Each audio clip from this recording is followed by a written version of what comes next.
Good morning दोस्तों। आज हम आपसे बात करेंगे कि बिजली के करंट से कैसे बचा जाए, क्या क्या सावधानियां रखी जाए। पिछले वीडियो में हमने आपको बताया था कि किस प्रकार से हम बिजली के उपकरणों के साथ काम करते समय सावधानियां बरतें। तो उसमें हमने मुख्य रूप से दो चीज़ों के बारे में बताया था कि जो उपकरण है उनके साथ हमें किस प्रकार से काम करना चाहिए, साथ ही हमें किस प्रकार की फिटिंग करनी चाहिए और हमें फिटिंग में कौन कौन से ऐसे डिवाइसेस लगाने चाहिए जिससे कि हम बिजली के झटके से बच सकें और हमारा कोई नुकसान नहीं हो। तो आज हम इस वीडियो में बात करेंगे कि जब आप घर से बाहर निकलते हैं तब आपके कहां कहां पर बिजली से झटका लगने की या मृत्यु होने की संभावना रहती है और कौन कौन सी ऐसी चीज़ें हैं जिनका ध्यान रखने पर हम बिजली के खतरे से बच सकते हैं। तो आइए शुरुआत करते हैं। हम सबसे पहले बात करते हैं हम बिजली चोरी की। तो दोस्तों, बिजली चोरी के लिए क्या होता है कि जैसे हमारे बाहर इलेक्ट्रिसिटी लाइनें हैं, उन लाइनों में हम जो भी व्यक्ति चोरी करता है वो बार बार हुकिंग करता है, जिसे हम आम भाषा में हुकिंग या फिर कुंडी भी कई बार बोलते हैं। तो उसमें क्या होता है कि कभी कभार इस प्रकार की सिचुएशन होती है कि विद्युत लाइनों से छेड़छाड़ करते समय व्यक्ति विद्युत लाइनों के संपर्क में आ जाता है और उसकी मृत्यु हो जाती है। ये एक तरह से गैरकानूनी भी है, इसके लिए सजा का प्रावधान भी है। तो हमें सबसे पहले यही चीज देखनी चाहिए कि बिजली चोरी से बचना चाहिए। हमें एक वैध कनेक्शन लेना चाहिए, लीगल कनेक्शन लेना चाहिए, जिससे कि हमें बार बार इस टाइप का कोई कार्य नहीं करना पड़े और हम करंट से बचे रहें। दूसरा जो हम बात करेंगे, विद्युत लाइनों से दूरी। जो भी हमारा डिस्ट्रीब्यूशन सिस्टम है, जैसे एलटी की लाइनें हैं, 11,000 केवी की लाइन है, 33 केवी की लाइन है, उन लाइनों से हमें दूरी रखनी चाहिए। हमें किस प्रकार से दूरी, कितनी दूरी रखनी चाहिए, वो सारी चीज़ें हम आपको डेटा के ज़रिए बता रहे हैं। तो इसके लिए हमें जो है 11 केवी जो लाइन होगी उससे हमें 3.7 मीटर वर्टिकल क्लीयरेंस रखना है। मतलब कि जो भी अपना निर्माण हो उससे अपनी लाइन की जो ऊंचाई है वो 3.7 मीटर होनी चाहिए। और हॉरिजॉन्टल जो क्लीयरेंस की बात करें हम, जैसे मकान के पास में से कोई लाइन गुजर रही है तो वो कम से कम अपने मकान से 2 मीटर की दूरी पर होनी चाहिए। ऐसा जो है इलेक्ट्रिक स्टैंडर्ड कहते हैं। तो जब भी हम मकान का निर्माण करें या किसी भी प्रकार का निर्माण कार्य करें तो ये चीज़ हमें हमेशा ध्यान रखनी है कि लाइनों के नीचे निर्माण कार्य नहीं करें। जो भी वर्टिकल क्लीयरेंस है और हॉरिजॉन्टल क्लीयरेंस है उन नियमों का हमें पालन करना चाहिए, अन्यथा जाने अनजाने में हम विद्युत लाइनों की चपेट में आ सकते हैं और चपेट में आने से हमारी मृत्यु भी हो सकती है। तो ये हमें ज़रूर सावधानी रखनी चाहिए। साथ ही जब विद्युत लाइनों की बात करते हैं तो हम देखते हैं कई बार फील्ड में ऐसी चीज़ें होती है जिनके बारे में मैं आपसे शेयर करना चाहूँगा। जैसे कोई टेंट लग रहा है, किसी भी प्रकार के आयोजन के लिए टेंट लगाते हैं, जैसे कोई छोटा आयोजन हो रहा है या फिर शादी है या किसी प्रकार का कोई नृत्य हो रहा है, तो कई बार क्या करते हैं कि लोग जगह कम होने की वजह से, शहर में ये सबसे बड़ी दिक्कत रहती है, जगह कम होने की वजह से लाइनों के नीचे टेंट लगा देते हैं और वो बहुत ही खतरनाक होता है। उसमें दो प्रकार के खतरे रहते हैं। पहला खतरा, अगर किसी वजह से लाइन का तार टूट के गिरता है तो टेंट में बैठे सभी व्यक्ति उसकी चपेट में आ सकते हैं और वो घातक हो सकता है। दूसरा खतरा ये है कि जब आप टेंट को लगा रहे हैं, टेंट लगाते समय भी जो टेंट के पाइप हैं वो लाइनों से टच हो सकते हैं और सिमिलरली जब आप टेंट उतार रहे हैं तो भी आपके साथ ये हादसा हो सकता है। तो इस चीज़ का आप हमेशा ध्यान रखें।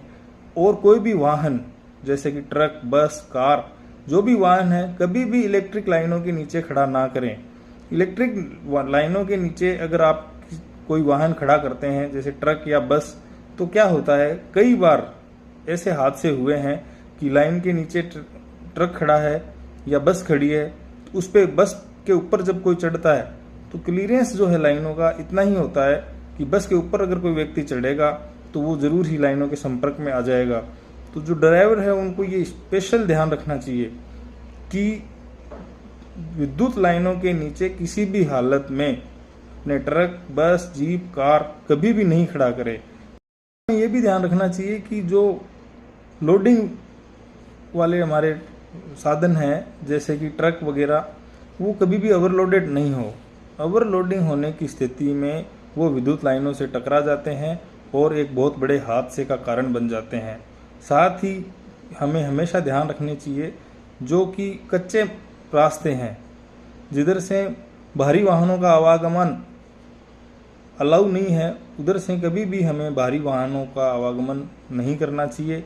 उसकी वजह से भी कई बार जो है वाहन इलेक्ट्रिसिटी लाइनों की चपेट में आ जाते हैं और एक बहुत बड़े हादसे का कारण बनते हैं। तो ये बिजली की लाइनों से हमें इन सब चीज़ों का ध्यान रखना चाहिए। बिजली की लाइनें वैसे तो सुरक्षित दूरी पर हैं तो किसी प्रकार का खतरा पैदा नहीं करती है, लेकिन फिर भी बारिश के मौसम में हमें विशेष ध्यान रखना चाहिए। बिजली के तारों से, खंभों से जो स्टे जिसको हम तान बोलते हैं, उनसे भी हमें पर्याप्त दूरी बनाई रखनी चाहिए। कई बार देखा है कि लोग अपने जानवर, पशु जैसे गाय, भैंस, बकरी आदि को या तो विद्युत खंभों से बांध देते हैं या फिर जो तान लगी हुई होती है जिसको स्टे बोला जाता है उससे बांध देते हैं। तो फॉल्ट की स्थिति में कई बार जो है वो जानवर उसकी चपेट में आ जाते हैं और उसको बचाने के चक्कर में कई बार व्यक्ति की भी मृत्यु हो जाती है। तो हमें विद्युत लाइनों से पर्याप्त दूरी रखनी है। किसी भी प्रकार का विद्युत तंत्र हो उसे हम पर्याप्त दूरी बनाए रखेंगे तो हमारे लिए सही रहेगा और हम बिजली के झटके से बच सकते हैं। तो ये कुछ सावधानियां थी जो विद्युत लाइनों से हमें रखनी है। इसके साथ ही हमें ये भी ध्यान रखना है कि अगर हम कोई पेड़ काट रहे हैं या फिर उसकी ट्रिमिंग कर रहे हैं तो ये एक बहुत ही इम्पोर्टेंट पॉइंट है कि पेड़ जो है वो किसी भी लाइन से टच नहीं होना चाहिए। अगर कोई पेड़ किसी लाइन से टच है तो उसको कभी नहीं काटना चाहिए। हो सकता है कि उस लाइन में करंट हो और उस करंट की वजह से उस पेड़ में भी करंट आ सकता है और ऐसे कई हादसे हो चुके हैं जिनमें जो है अज्ञानतावश गांव के लोग पेड़ काटते हैं और लाइन चालू होती है, तो जैसे ही पेड़ काटते हैं उनके करंट आ जाता है और करंट आने के बाद में गिरने से या फिर करंट से उनकी मृत्यु हो जाती है। तो अगर किसी पेड़, अब हमें क्या करना चाहिए कि अगर कोई पेड़ ऐसा हो जो लाइन से टच में हो तो उसको काटने के लिए हमें क्या करना चाहिए।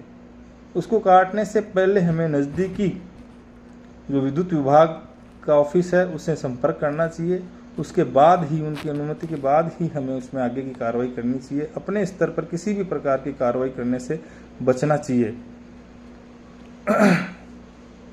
और ऐसे पेड़ कोई है तो उसके पास में भी नहीं जाना चाहिए। अगर वो टच कर रहा है लाइन को तो क्या होगा कि उसमें लगातार करंट फ्लो होता रहता है और जैसे ही हम उस पेड़ के पास में जाएंगे हम करंट की चपेट में आ जाएंगे। तो हमें ये भी ध्यान रखना है कि विद्युत लाइन के आसपास में ऐसी कोई भी चीज़ हो, पेड़ हो जो उसे टच कर रही है तो उसके आसपास हमें नहीं जाना है और इसकी सूचना तुरंत विभाग को देनी चाहिए। तीसरा, हमें ये ध्यान रखना है कि विद्युत लाइनों के अलावा विद्युत उपकरण भी लगे होते हैं जैसे कि ट्रांसफार्मर लगे हुए हैं, कैपेसिटर बैंक और भी प्रकार के फ्यूज स्विचेज जो हैं डिस्ट्रीब्यूशन सिस्टम में लगे हुए होते हैं। तो हमें कभी भी उनके साथ कोई छेड़खानी नहीं करनी चाहिए और उनसे भी हमें पर्याप्त दूरी बनाए रखनी चाहिए जिससे कि हम करंट के चपेट में आने से बच सकें। कई बार जो है हम अज्ञानतावश उपकरणों के साथ छेड़छाड़ करते हैं जिसकी वजह से भी हमारी जान जा सकती है। तो ये जानलेवा होता है। विद्युत उपकरण जो कि आपके घर के बाहर लगे हुए हैं, डिस्ट्रीब्यूशन कंपनी के हैं, उनके साथ किसी भी हालत में छेड़छाड़ नहीं करनी चाहिए। साथ ही हमें यह भी ध्यान रखना चाहिए कि कोई भी विद्युत उपकरण जो बाहर लगा हुआ है जैसे कि ट्रांसफार्मर, अगर बारिश के मौसम में अगर वो पानी में डूब गया है या उसके आसपास पानी का बहुत ज़्यादा भराव है तो हमें इसकी सूचना तुरंत विभाग को देनी चाहिए। उससे भी हमारे जो आसपास में करंट फैल सकता है और हम उसकी चपेट में आ सकते हैं। बारिश के मौसम में विशेषकर हमें लोहे के खंभों से दूरी बनाए रखनी चाहिए और रास्ते में आते जाते ऐसे खंभों को टच नहीं करना चाहिए, उनसे पर्याप्त दूरी बनाए रखनी चाहिए। अगर कहीं कोई करंट का अंदेशा हो, किसी कुत्ते के या किसी और जानवर के करंट आया हो तो उसकी तुरंत जानकारी विभाग को देकर उस लाइन को बंद करवाना चाहिए उससे हम भी बच सकते हैं, साथ ही हम दूसरों के लिए भी जो है इसका बचाव कर सकते हैं। एक बहुत बड़ी सावधानी मैं आपको बताऊंगा, उसका हमें हमेशा ध्यान रखना चाहिए। जैसे सपोज करो आपके कहीं मोहल्ले में या गली में कोई विद्युत उपकरण है जिसमें आग लग गई है, या विद्युत लाइन है जो एलटी लाइन है उसमें आग लग गई है और वो आग लग रही है और आग वो भयंकर बढ़ती जा रही है, तो हमारा सबसे पहले हमारा दिमाग क्या काम करता है कि इस आग को बुझाया जाए। और हम उस समय सबसे बड़ी गलती करते हैं कि उसको बुझाने के लिए हम जो घर में आग लगती है या किसी अन्य कारण से आग लगती है उसी हिसाब से उसको बुझाने की हम कोशिश करते हैं, जो कि सरासर गलत है। इस प्रकार से अगर कोई विद्युत उपकरण आग से जल रहा है तो हमें कभी भी उस पर पानी नहीं डालना चाहिए, उसको बुझाने की कोशिश नहीं करनी चाहिए। हमें उसकी सूचना तुरंत प्रभाव से हमें इसकी सूचना इमरजेंसी नंबर पे देनी चाहिए, संबंधित विभाग को देनी चाहिए। उसके बाद जो है बिजली बंद होने के बाद ही हमें इस पे बुझाने की कार्रवाई करनी चाहिए। हाँ, हम सूखी रेत डाल सकते हैं, लेकिन पानी का उपयोग हमें चालू लाइनों में आग बुझाने के लिए कभी भी नहीं करना चाहिए। अगर हम पानी का उपयोग करेंगे तो ये हमारे लिए जानलेवा साबित हो सकता है, तो इस चीज़ का भी हमें ध्यान रखना चाहिए। अंडरग्राउंड केबलें, दोस्तों कई बार क्या होता है, अंडरग्राउंड केबलें होती है, जब विभाग द्वारा अंडरग्राउंड केबलें डाली जाती है तो उसके ऊपर संकेतक लगाए जाते हैं, जिससे कि कोई अगर खुदाई कर रहा है तो उसे पता चल जाए कि यहाँ उसके नीचे जो है खतरा है, बिजली की लाइनें हैं जिसकी वजह से करंट की चपेट में आ सकते हैं। लेकिन समय के साथ क्या होता है, ये संकेतक या तो वहाँ से हट जाते हैं या फिर किसी के द्वारा जानबूझ के इनको हटा दिया जाता है। उसके बाद क्या होता है कि जब भी हम खुदाई करते हैं, कई बार लोग क्या सोचते हैं कि केबल जो है उसको पाइप समझ लेते हैं और पाइप समझ के वो सोचते हैं कि हम इसमें अवैध कनेक्शन करके और इसमें से पानी ले लेते हैं, लेकिन ये उनकी गलतफहमी होती है और वो करंट की चपेट में आ जाते हैं। तो कभी भी हमें इस प्रकार से जब भी खुदाई करनी हो तो हमें संबंधित विभाग को ज़रूर जानकारी देनी चाहिए, जिससे हमें ये पता लग सके कि यहाँ पर कोई अंडरग्राउंड केबल तो नहीं है। और कोई भी अंडरग्राउंड केबल हो या पाइप हो तो उसको हमेशा केबल ही समझकर काम करें, उसको पूरा निश्चिंत होने के बाद में ही उसमें खुदाई या काट छांट करें। ये बहुत बार हो चुका है कि जैसे गेती से कई बार मजदूर खोदता है तो वो गेती सीधी जाके लगती है अपने केबल पे और केबल से उस व्यक्ति को करंट आ जाता है और करंट से उसकी मृत्यु भी हो सकती है। तो ये चीज़ भी हमें ध्यान रखना है। जब भी हम कोई भी खुदाई का काम करें तो सबसे पहले ये इंश्योर कर लें कि वहाँ पे किसी भी प्रकार की अंडरग्राउंड विद्युत लाइन की केबलें नहीं हैं। अगर वहाँ पे किसी भी प्रकार के केबल हैं तो वहाँ पर बिना विभाग की परमिशन के किसी भी प्रकार का खुदाई कार्य नहीं करें, अन्यथा ये भी आपके लिए जानलेवा साबित हो सकता है। आगे हम बात करेंगे आकाशीय बिजली के बारे में। दोस्तों, आकाशीय बिजली भी घातक होती है और जब भी हम बाहर निकलें तो हमें ये दिमाग में ज़रूर रखना चाहिए कि आकाशीय बिजली से हमें कैसे बचना चाहिए। जब भी मौसम खराब हो, खराब मौसम में ही आकाशीय बिजली का खतरा रहता है। जब मौसम साफ हो तो इसका खतरा शून्य होता है। खराब मौसम में हमें क्या करना चाहिए, इसमें हमें सबसे पहले मौसम विभाग का जो अलर्ट है उसको फॉलो करना चाहिए। आजकल जो मौसम विभाग अलर्ट दे रहा है वो पूरी तरह से सही होता है, तो जिस प्रकार से अलर्ट आता है उसी हिसाब से हमें कार्य करना चाहिए। अगर मौसम ज़्यादा ख़राब है तो हमें घर से बाहर नहीं निकलना चाहिए। अगर किसी भी परिस्थिति में हमें घर से बाहर निकलना पड़े तो ख़राब मौसम में हमें जहाँ भी कोई शेल्टर या मकान मिले उसके अंदर चले जाना चाहिए और किसी भी पेड़ के पास में हमें नहीं जाना चाहिए। अगर हम पेड़ के पास में जाएंगे तो वहाँ जो है आकाशीय बिजली का खतरा ज़्यादा रहता है।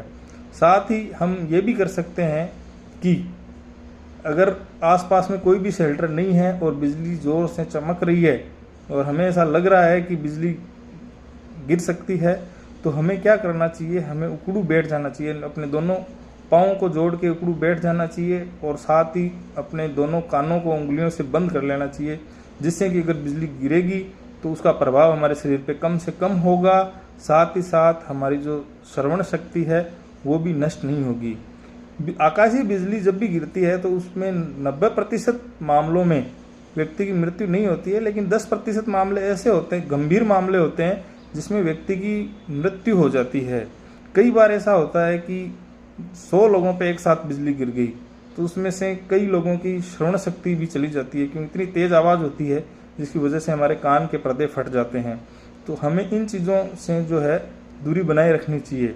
साथ ही जैसे ऊंची इमारतें हैं, आपका मकान 2 मंजिल 3 मंजिल का है, तो आपको अपने घर में तड़ित ज़रूर लगाना चाहिए, जिससे कि कभी भी बिजली गिरे तो वो सीधा आपके जो है भूसंक्रपित हो जाए और आपके घर पे और आपके घर वाले उपकरणों पे उसका प्रभाव कम से कम हो। तो आकाशीय बिजली से भी हमें जो है सचेत रहना चाहिए, ये भी हमारे लिए जानलेवा होती है।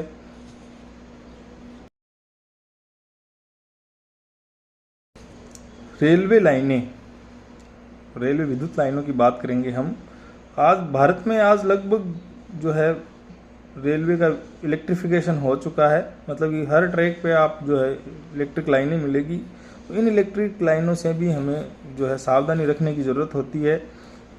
कई बार क्या होता है कि लोग ट्रेन की छत पर चढ़ जाते हैं और अज्ञानतावश या फिर जानबूझ के भी कई बार लोग ऐसा करते हैं कि ट्रेन के ऊपर चढ़ते हैं और जाने अनजाने में वो तारों से संपर्क में आ जाते हैं, जिसकी वजह से भी जो है मृत्यु हो जाती है।